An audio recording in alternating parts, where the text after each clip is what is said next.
Mark 5. They went across the lake to the region of the Gerasenes. When Jesus got out of the boat, a man with an impure spirit came from the tombs to meet him. This man lived in the tombs, and no one could bind him anymore, not even with a chain. For he had often been chained hand and foot, but he tore the chains apart and broke the irons on his feet. No one was strong enough to subdue him. Night and day, among the tombs and in the hills, he would cry out and cut himself with stones.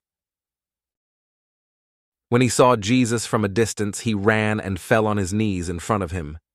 He shouted at the top of his voice, "What do you want with me, Jesus, Son of the Most High God? In God's name, don't torture me." For Jesus had said to him, "Come out of this man, you impure spirit." Then Jesus asked him, "What is your name?" "My name is Legion," he replied, "for we are many." And he begged Jesus again and again not to send them out of the area. A large herd of pigs was feeding on the nearby hillside. The demons begged Jesus, "Send us among the pigs, allow us to go into them." He gave them permission, and the impure spirits came out and went into the pigs. The herd, about 2,000 in number, rushed down the steep bank into the lake and were drowned.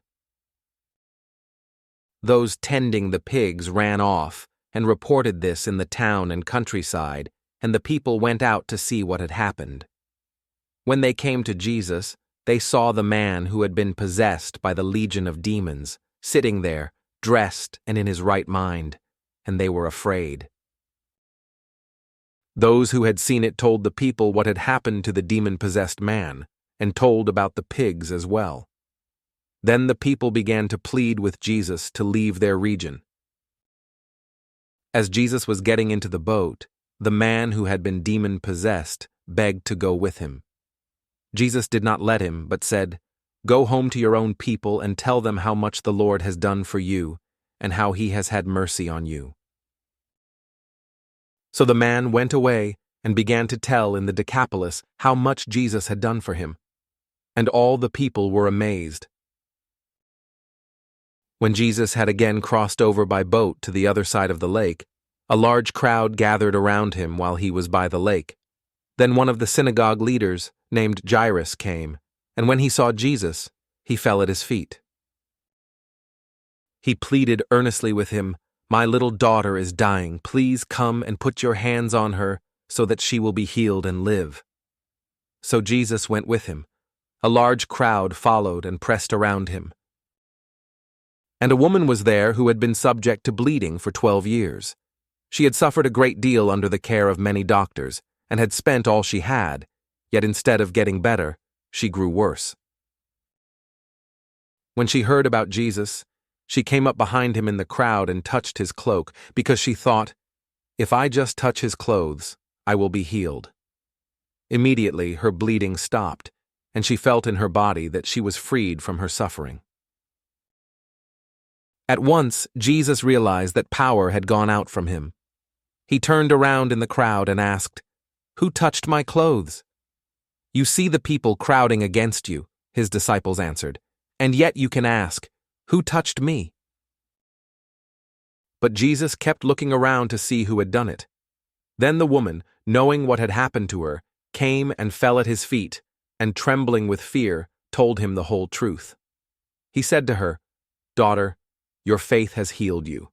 Go in peace and be freed from your suffering."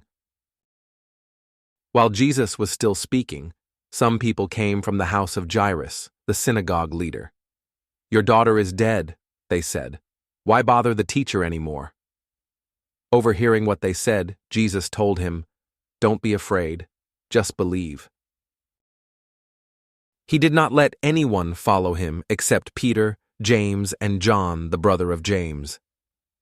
When they came to the home of the synagogue leader, Jesus saw a commotion, with people crying and wailing loudly.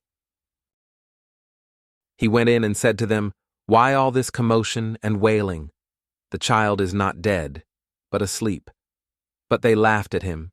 After he put them all out, he took the child's father and mother and the disciples who were with him, and went in where the child was. He took her by the hand and said to her, Talitha Koum, which means, Little girl, I say to you, get up. Immediately the girl stood up and began to walk around. She was 12 years old. At this, they were completely astonished. He gave strict orders not to let anyone know about this and told them to give her something to eat.